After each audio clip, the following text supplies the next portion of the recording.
আসসালামু আলাইকুম আপুরা, কেমন আছেন সবাই? আশা করি ভালো আছেন। আলহামদুলিল্লাহ আমিও ভালো আছি। আজকে দেখেন আমার আব্বু গ্রাম থেকে আমার জন্য মাছ কিনে এনেছে।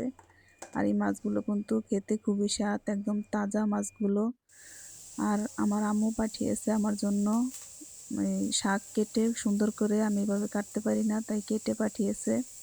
এখন আজকে আমরা ইলিশ মাছ রান্না করব। অনেকগুলো মাছ পাঠিয়েছে, সব ফ্রিজে রেখে দিয়েছি।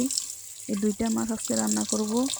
আর কলই শাক ভাজি করব। কার কার কলই শাক আপুরা পছন্দ করো কমেন্টে বলবে।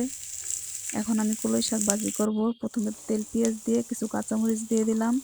আর এই শাকটা রান্না করা খুবই সহজ, খুব তাড়াতাড়ি হয়ে যায়, বেশিক্ষণ লাগে না।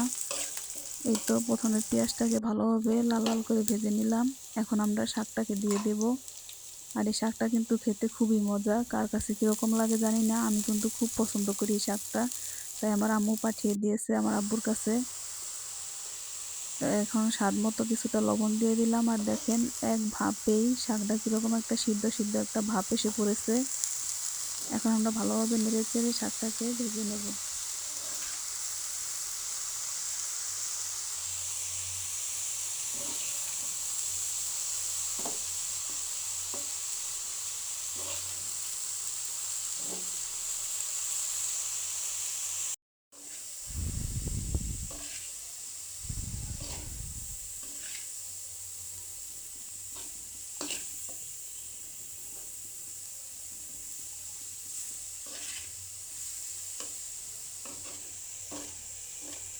এই তো আমার শাকটা এখন রেডি, পুরোপুরি হয়ে গেছে। এখন নামিয়ে ফেলবো, বেশিক্ষণ জাল দিলে টক হয়ে যাবে। আর এখন এই সবুজ সবুজ যে কালারটা, এটাই পারফেক্ট একটা কালার। এই শাকটা কিন্তু এরকমই থাকে। এই তো হয়ে গেছে, এখন নামিয়ে ফেলবো। এখন চলে যাব মাছ কাটতে। এই তো মাছ কাটতে এসে পড়লাম। প্রথমে মাছের আঁশটা ফেলে দেব চামিচ দিয়ে। আঁশটা ফেলে প্রথমে পরিষ্কার করে নেব।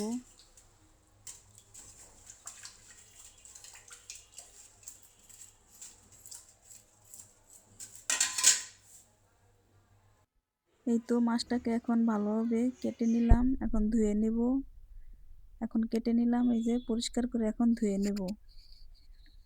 দেশের মাছের ঘ্রাণই আলাদা, খুব সুন্দর একটি ঘ্রাণ আসতেছে কাঁচা মাছের। ইলিশ মাছ একটা ঘ্রাণ। এখন লবণ হলুদ মরিচ দিয়ে ভালোভাবে মেখে নেব, কিছুক্ষণের জন্য রেখে দেব, পরে ভাজবো। এই তো এখন কড়াইতে তেল দিয়ে খাঁটি সরিষার তেল দিয়ে দিলাম। এখন মাছটা ভাজবো।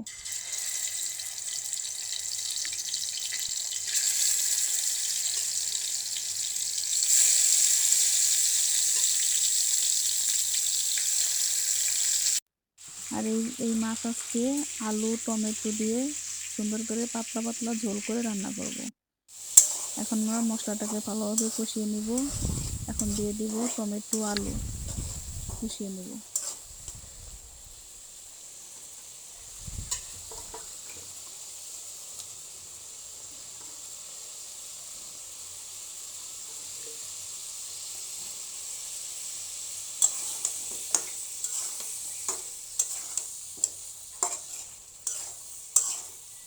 এখন আমরা দিয়ে দিলাম ঝোল পরিমাণ মতন।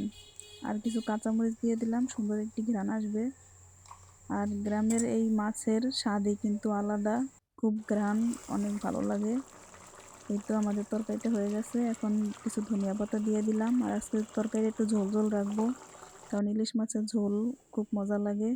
আর আপুরা আমার তরকারি আজকে কেমন হয়েছে কমেন্টে বলবে, কার কার পছন্দ তাও বলবে। ধন্যবাদ সবাইকে, শুভ দুপুর, ভালো থেকো সুস্থ থেকো, আল্লাহ হাফেজ।